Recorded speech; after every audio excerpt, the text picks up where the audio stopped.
He even mentions that he took part in some of this too, and mentions that he vandalized a statue of some of the old emperors of Shurima. Specified that he vandalized it by writing words that would make his mother blush. So, like this right now, we're not even talking about the story of Icathia. We're talking about the story of Philadelphia after they win a Super Bowl.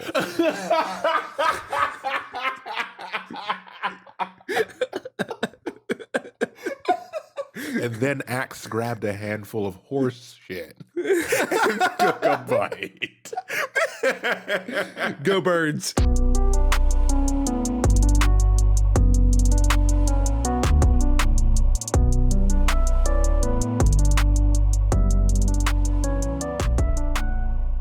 Welcome to Casuals of Runeterra, episode 111, part 1. I'm your host, Ryan, here with the other host, Hench. Oh, man. That's right, everybody. We did it. We're at episode quadruple 1. Triple 1, part 1. Let's go. So today we're talking about the story that we've been, hyping up a bit, where Icathia Once Stood. So the reason we're breaking this into two parts, it's fairly long. And we've done the two-part structure before. We've gotten good feedback on that. So for the longer stories, you guys have time, right? But we don't want to use too much of it at once.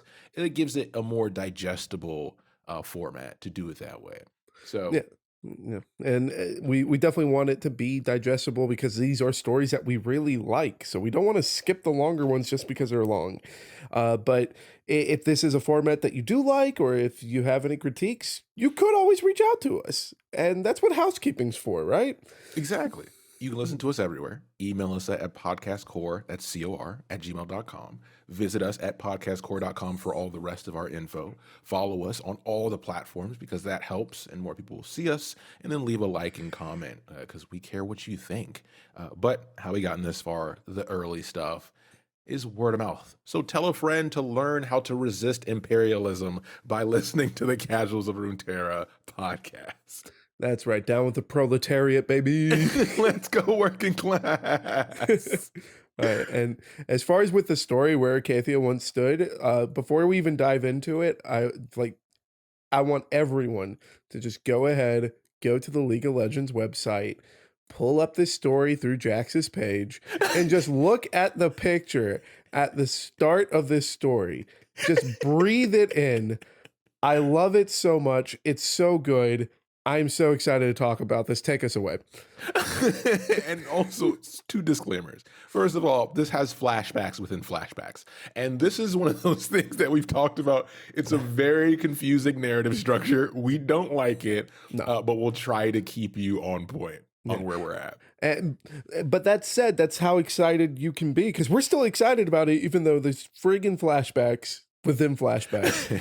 Even though it's a stinking Naruto story, we're still excited to bring it to you. That's how good this is. Check it out. Let's go, baby. And then the final one is there's a lot of things we're probably going to mispronounce, but once we say it, that's what it is. So bear with us. Yeah, we create the canon here. So this first, we're going to do 3 parts here because that's the best way to tell a story. But in the follow-up part 2, there will be an extra part. Just to the way this is organized, we thought this is the best way to break it up, and you'll see why. So we start with part 1, and our story begins with Axamuk Varchoy Kohari Icathor explaining the origins of his name, and Axamuk is from his grandfather, Var is for his mother, Choi is his father, Icathor is the name of his bonded clan, his birthplace, and then Kohari is the latest addition in respect to the revolutionary group that's been reborn in Icathia to take back their sovereignty from the Shriman Empire. So he's repeating this over and over as he's introducing us to the story because he never wants to forget this name because to him, this is the only thing he has left that belongs to him. Yep, and this is something that's not like foreign as far as to real life. If you know a lot of like very deeply rooted Catholic families, they tend to pass on multiple names, and a lot of even men will carry on like their mother's maiden name. So it, it exists.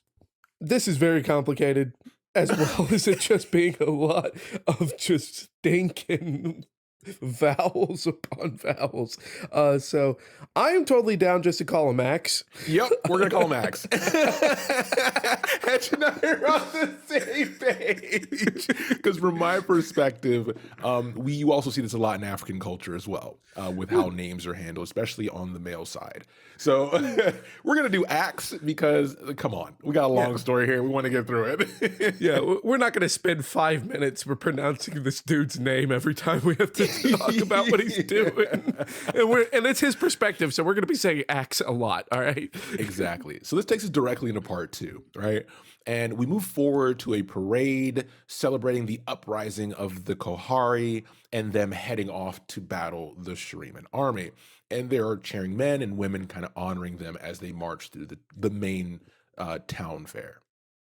Yeah, and as far as for anyone who somehow is coming into this without listening to our Jax episode, this might be a little bit confusing. Mhm. I would say just go listen to the Jax episode. And, my favorite moment of let me give you a quick pause so you can pause this, listen to it, and come back. That pause is over. All right. So we know that this is happening because the Icathians have they have found a weapon that they believe can kill the Shuriman god warriors, and they are now uprising. They've crowned a new mage king, and they are ready to rebel against the Shurimans. So this is just Axe's point of view of the aftermath of we did it, we have our own mage king again, and we're going to fight for our land. And that's the point of where this story is starting off. And as far as like the events that happen from there, we're really going to get into it because we're getting Axe's first point of view here. So we're going to get even more details than we covered in Jax's story, which is really cool. Yeah, so we get our first flashback here. Oh boy. And he speaks about the night that they overthrew the Shuriman presence in the vassal state known as Icathia. And they killed every Shuriman official they could find due to their service to the Sun Emperor at the time. They tore down effigies to the Sun Disk, which we've spoken about at length. You can listen to all those episodes where we talk about the God Warriors themselves. They burned Shuriman script work. They desecrated the erected statues of Shuriman emperors in their city. And then he relates the smell of the smoke and fire to the smell of freedom. Yep. And he even mentions that he took part in some of this too, and mentions that he vandalized a statue of some of the old emperors of Shurima. Specified that he vandalized it by writing words that would make his mother blush. So, like this right now, we're not even talking about the story of Icathia. We're talking about the story of Philadelphia after they win a Super Bowl.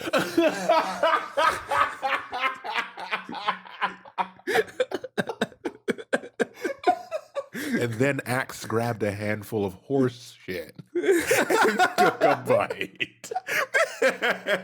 Go birds.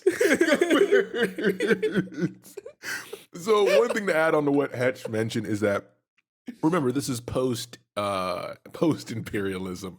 So when Shuriman originally took over Icathia, which they never thought would happen, wink nod, they did this to the Icathian history. They burned their scripts, they tore down their statues to their respects, like what they pay respects to. They made it illegal to essentially distribute any like Icathian based jewelry and stuff like that, right? Because that's how you suppress a culture and hide it away, and then you let time take over. Yep, and we know this firsthand because we both come from Caribbean families. Cough, cough. Yeah.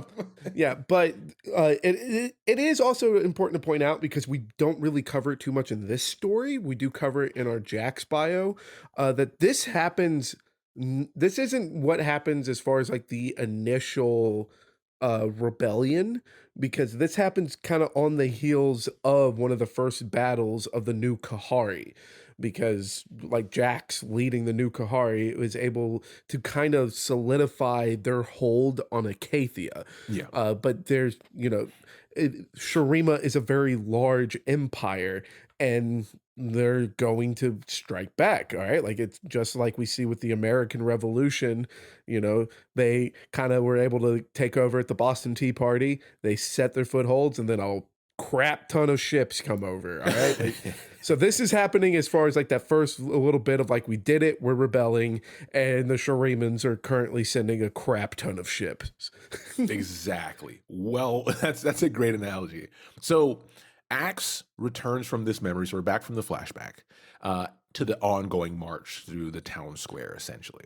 And he mentions, to us, the reader, that his skill lies in the bow, right? That's where he's confident. He can wield a blade if needed, but he's basically a ranger. And during this march, there's a moment where a young woman places a garland on his head and kisses him. And this obviously, he's young at this point, puts his mind ablaze. He's like, well, shit, I don't want to go to war now. I just kind of want to hang out. And he notices that she's also wearing a necklace designed by his father. We find out that he's a jewelry maker, and Axe is from a more a more well-off background than a lot of these soldiers, especially Jax, who's leading kind of part of this revolution. And his fellow Kohari notice his nerves and calm him down to level his expectations of what's to come. Yeah, and this little scene, despite being, just like every war movie that you've ever Yeah. seen, it is one of the things of note here is that, he does notice that the girl is wearing jewelry that his father had crafted. And as we just mentioned before, one of the first things the Shorimans did was to destroy every bit of Icathian culture, Yeah. and as well as making some of the Icathian culture illegal. So this is also just kind of showing that even the civilians of Icathia are fully on board with the rebellion, because this was likely jewelry that she would not be wearing in a Shuriman controlled city, because it would just be putting a target on her back for the magistrate. So it shows that everybody is full on, we're doing it, we are rebelling against Shurima, and we're taking back our home. So that is an important thing to kind of to look at, because if you don't look at that, you're just going to get stuck the same way that that Axe is, which is, oh, she's cute. Oh, she kissed me. Hang on a second. Let me go buy her dinner. Let me go buy her dinner. I ain't going. Y'all have fun. I'll catch up. I got plans. So we follow this with the introduction of Sajax and Colgrim, who the former, and the latter is essentially his right-hand man, and they're two experienced fighters from a completely different background than Axe himself. And we actually get some of our first details about Sajax, or Jax's physical appearance. So it says here, Sajax was the beating heart of the Kohari, a shaven-headed giant with skin pockmarked by the ravages of a childhood illness. We now know why his skin looks the way it looks, partly. And a forked beard stiffened to a point with wax and white chalk. What a badass. I need to start waxing my scalp and beard. So then we have Colgrim kind of speak up, and he's teasing Axe, who was originally raised as a jewel maker, right? He's like, hey, look, rich boy, like, you're young, you don't know, you haven't seen what we've seen. But Sajax kind of, pushes Colgrim aside. He's like, he reassures Axe, and tells him it's time to focus on what's ahead. Don't let what's going on rile you up too much. And again, we're kind of at the point of the story where it's going to be like every war movie Yeah. going in. Like if you're not having flashbacks of like Saving Private Ryan or something right now, like like going into like D-Day and stuff, like that's what this scene is. There's not really too much to tear apart here. All right, like it's other than like we have talked about before just how gigantic and terrifying Jax is. Yeah. And we get a little bit of that here, but this is also significantly back in time from what present day Jax is. Mhm. So that's why, we get to see his awesome stash and beard. I'm serious. I'm going to start waxing. So Axe then follows this up by asking the two men about the time they fought a Shuriman god. And Colgrim mentions that they destroyed it, but also almost destroyed half a mountain during the battle. A lot of people died. And Jax was the only one with a weapon big enough to actually take the head of this god. So once again, we know how big his weapon is, which kind of gives us a reference to the current time and what he wields and why he can hold two-handed swords in one hand easily, right? Then Axe goes as far as to ask Jax directly to tell him more, and Jax just doesn't want to answer any more questions. He gets the hint. He's too focused on the battle ahead. And this kind of harkens back to what I was saying earlier, that this uprising didn't just happen, quote unquote, under overnight. Yeah. For Axe, it was overnight, like because that for him, he took part in the revelry of the city of Icathia actually rebelling, but for the Kahari, they had already gone to battle. They had already gotten their victory, and that's what sparked that rebellion within the city. Yeah. All right. So these guys, Axe is the rookie. He's the greenhorn. He's untested, and Jax is like, no, like I'm not gonna tell you as far as like how that battle went because you haven't seen war yet, and you don't know just how awful it is. And I'm not going to try to describe to you how awful it is since we're about to march you there. All right. Like you're going to figure it out. You're going to figure it out. And I need you here. All right. I'm not running away to go with Green Eyed Girl. All right. You guys stay here. So we'll talk about it later. A great current event that's going to date the episode. But if you want a compact experience of this, All Quiet on the Western Front from Netflix, in the very beginning, does an amazing job of representing an Axe and his experience within like the beginning of the movie.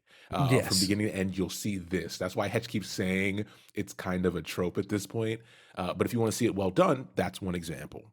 Yeah, yeah, and it's also kind of the new and hip thing. I still say Saving Private Ryan. Yeah. That's a classic, man. Once again, we're dating ourselves as far as how old we are. So we move on, and he stops asking questions, but he goes back. We get a little bit of a flashback here where he's remembering the corpse that flashbacks. they destroyed, right?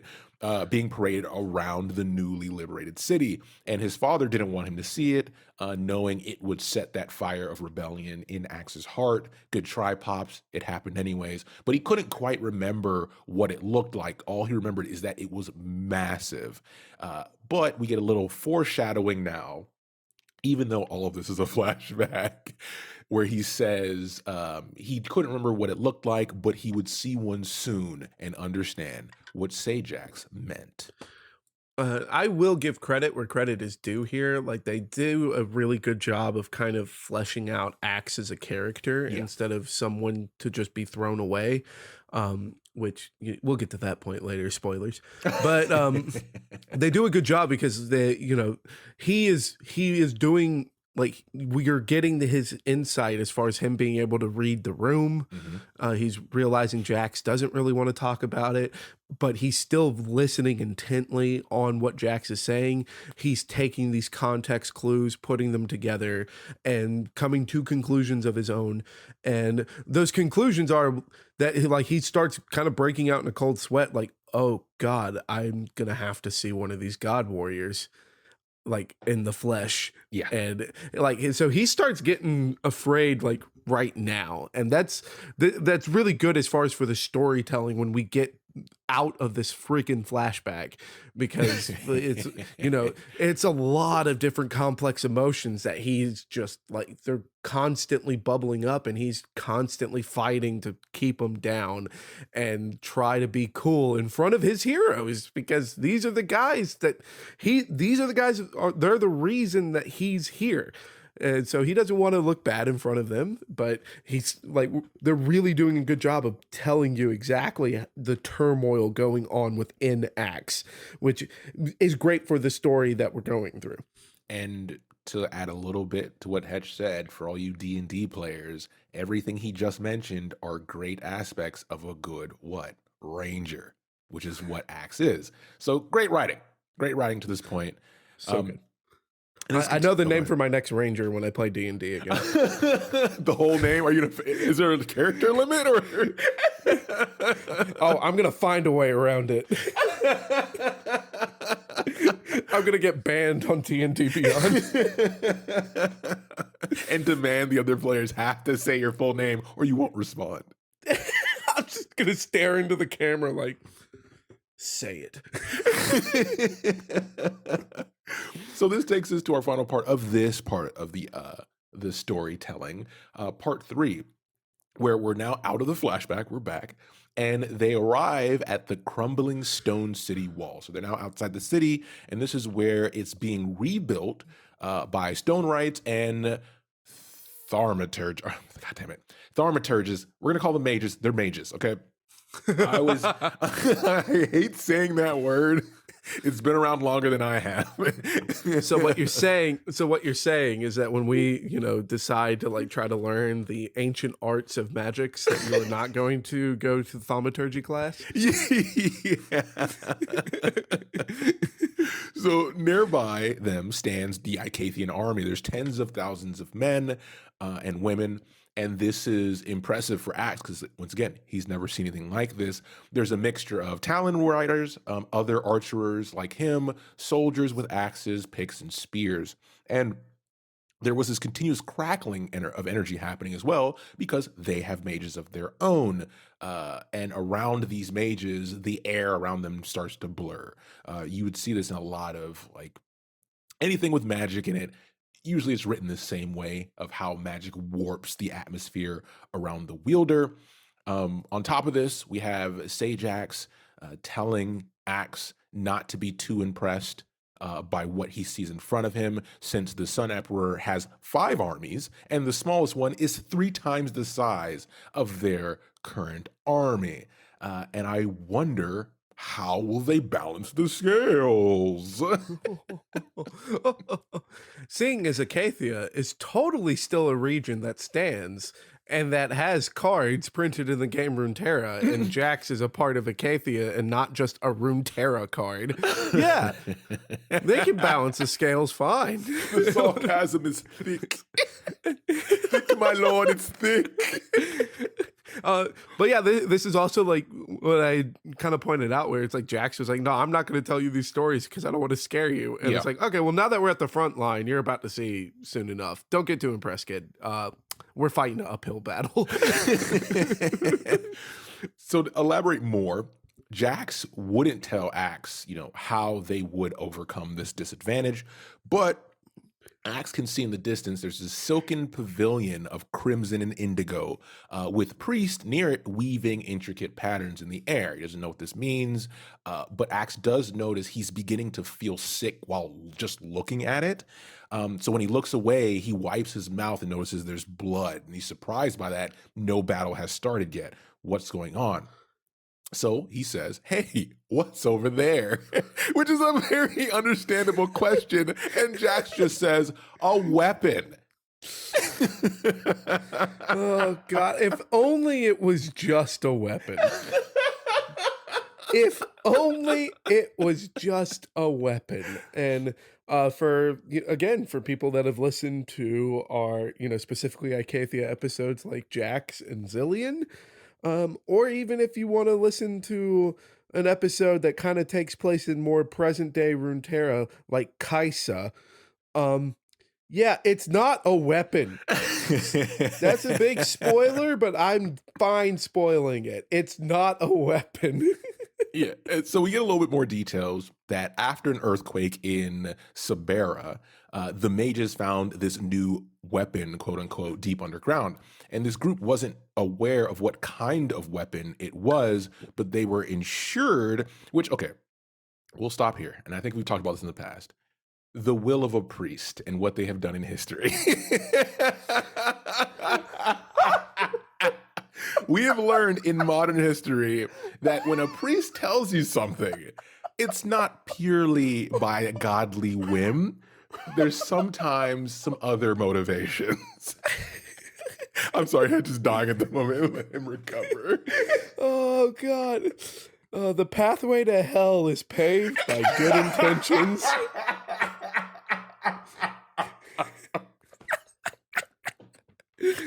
So They're not aware what kind of weapon this is. They're ensured that it would wipe out the Shuriman army, which would obviously raise question marks. And it would also take out their god warriors from this world. So now the sun is high, it's at its peak, and Axe is currently shivering, which he's like, well, shit, this is weird. Obviously, fear and anticipation, and they wait. And 1 hour later, the Shuriman army arrived. And we say arrived in the past tense because, surprise, this whole part is a flashback. Oh my god. The Oh twist. my god. Now again, like when we're getting into like the battle and stuff, Yeah. like we love to say this. I'm a huge fan of this. I want it to be our thing. Yeah. But we're gonna dive into like some Sakuga. All right, and that's great and everything. But man, you just had to put this many flashbacks before we can get there. I can't believe you, Riot. But all that said, like they did a really good job as far as like in this first part. They do use the flashbacks to set the stage. It's well done. And it's well done. And it's important to set the stage because this stage specifically is massive. And again, if you haven't listened to our Jackson Zillion episodes, or even if you have and you might have forgotten, this is taking place pretty far back in time. All right, like the Shuriman Empire is still alive. We haven't gotten to Ruination 3.0 yet. Yeah. It's like this beta is before. testing. Yeah, this is before Azir before Azir tries to ascend and Zerath ruins everything. This is before the first time that everybody sees a void, because spoiler, this is the first time we see it. And like, so this is a big stage. This is one of the biggest battles in the history of Runeterra that's about to unfold before us. So it's very important that you set that stage right. And they do set the stage. It's there. I'm so excited to go into the story with everybody with this stage. I'm just upset they used it as flashbacks. You know, you just as easily could have started at the friggin' parade and just or even started at the night where Axe like is vandalizing the sun disk and drawing a dick on it, you know, like just start there. Like you could set the stage that way. Why inception us with flashbacks? I can't believe the it. real way to push Hetch over the edge is to reveal at the end here that Axe is a Yordle, and that's when it gets I would lose it. I lose it. I would lose it. It's like, spoiler, Icathia is just a city of Yordles. Just like flip a table. So that ends our first part. We hope you enjoyed it, and we hope you're excited, because like all good workouts, you got to stretch first. So in the next part, it's going to be longer than this episode, and we set it up that way on purpose because it's just it felt like a better way to section off this content. So as always, thanks for listening, and we'll be back soon with the next Icathia episode. Yeah. Stay tuned, everybody, and take care, everybody.